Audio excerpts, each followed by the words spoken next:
How's it going, everyone? Welcome back to the channel. If you guys are new here, do me a huge favor, go down and subscribe. Today we're going to be talking about this car right here, my newest purchase, the newest addition to the garage. But before we get into this car, I want to give you guys a little update on some of my other cars. For the people who don't know, I have a couple of other cars. I have a BMW Z3M. That car's still in the garage. I just need to get new tires for it, and I mean, it's basically all drivable. I have a 2007 Lexus IS250, and then I have this car, a 1990 Mazda Miata. But the car that's been missing from the channel for over a month now is my 2019 Mustang GT, probably my most popular car on the channel.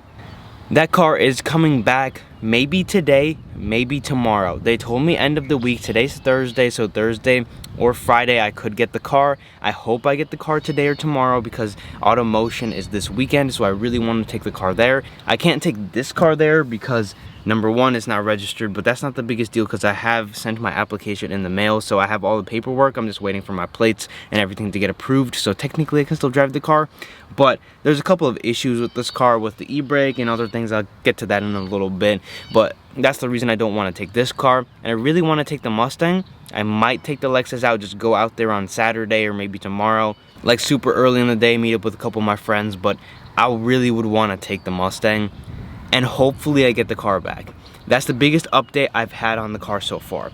The transmission is all put together, and I'm pretty sure all they have to do is put the transmission back into the car, from what I'm being told. And as long as they cover under warranty and get the car ready by tonight or Friday, then I should have the car back by the end of this week, if not early next week. So the car is coming back, and it's coming back soon. And no, this car is not a replacement for that car, and I did not sell the car. For all the people wondering where the Mustang is at, what's the update on that, that is where the car is at. That's when I'm getting it back.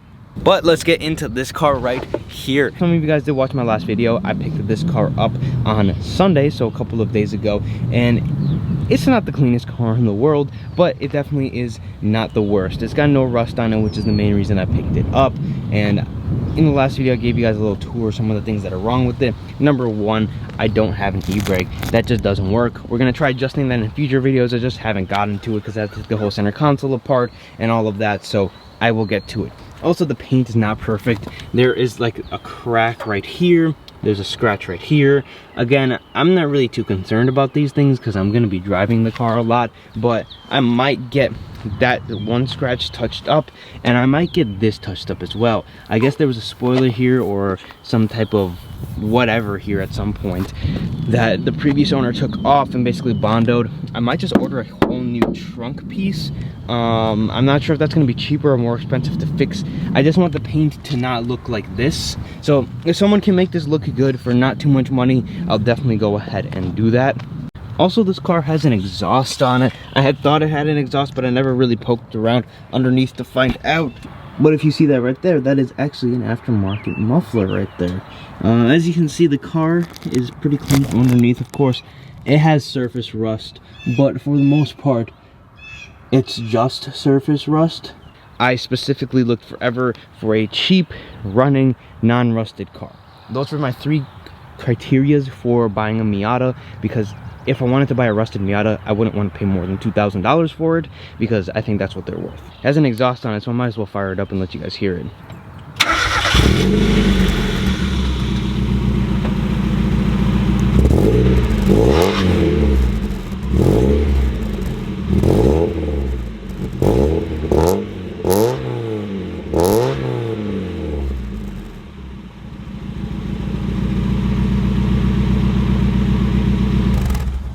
It's not super loud and obnoxious, and I kind of like it. It's a little bit of a tone. It does sound okay, I guess. Miatas don't necessarily sound like the best cars in the world, so I'll probably just keep it. I don't really care. I wasn't going to do an aftermarket system on it, or if I did, I was going to do like a valve system, but those are expensive, so I probably just wasn't going to do one. Continue just walking around the car. These wheels are all like pitted, basically, and I need new ones. The tires aren't too bad, but I mean, they're also not the most grippy tires in the world or anything like that. Like I said in the previous video, the coils need to be changed out. Got some cheap aftermarket coils on it right now, which is going to be some of the first things I do, other than that belt squeak. The light also doesn't work, so I'm probably going to be ordering LEDs with the LED wiring harness and then doing all of that with the Hella kit probably. Just some small things to get the car back and running, and then we'll do aftermarket wheels and then bigger tires to make it look nice. If we do come over to the interior, these door panels are kind of just like not really held on. So that's something that we're most likely gonna have to look into. I don't really mind the straps, it's just these just look super cheap and kind of bad. I'm probably gonna put the original handles back in on both sides. The other side is like that as well. Also, the foam is taken out of the seat to make it more race car like. Also, the trunk was gutted to make it more race car probably. Not really too sure what the previous owner was thinking on this. So that's the foam right there. Those are the door handles, and then of course there's no carpet here, so I need to put that in. Even though it'd be cool to make this into a full function race car, which I'm probably will do, it's probably going to be converted into more of a track street specification, but still being able to be reversed to a factory, because these cars are kind of getting hard to find. Why did I buy an NA Miata? Why did I buy another convertible? I said in the past I'm not really the biggest fan of the convertible lifestyle. With the Roadsters, it's a little different for me. This car, the Z3, the Z4, I can understand cars like that being convertible. I don't like cars like the Mustang or the Camaro, or things that shouldn't be convertibles being convertibles. These cars are kind of becoming a very big fan favorite towards basically everyone. It's kind of becoming like the Supra, where every single person absolutely loves the Miata.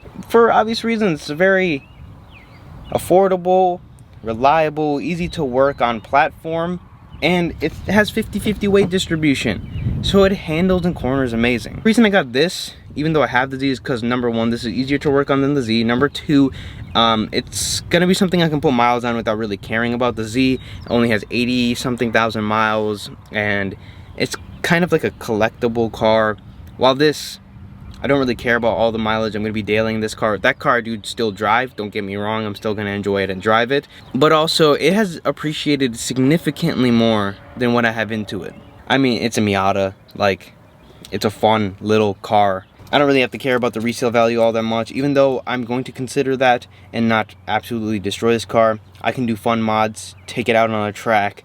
I can do those types of things, and the car is still going to be worth pretty much what I paid for it, if not more in the future.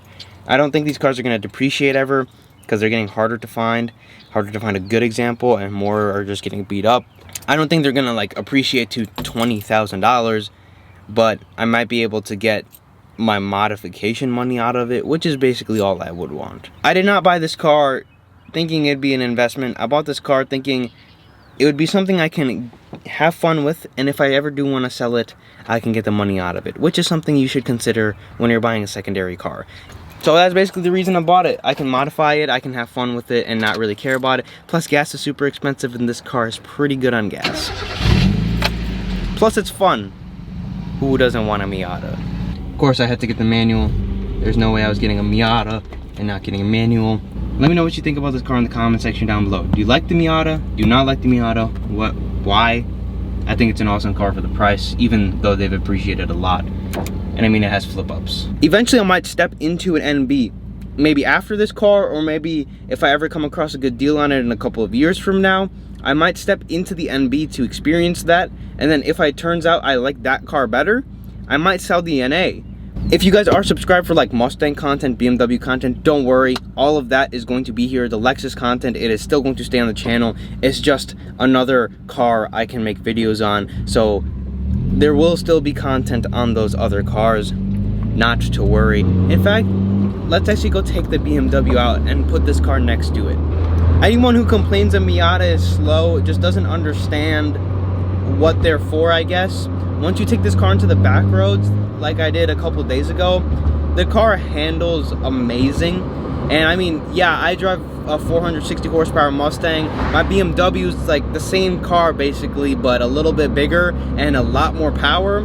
But it's just a fun little go-kart. It's like, someone commented in one of my videos, it's like the Grom of cars.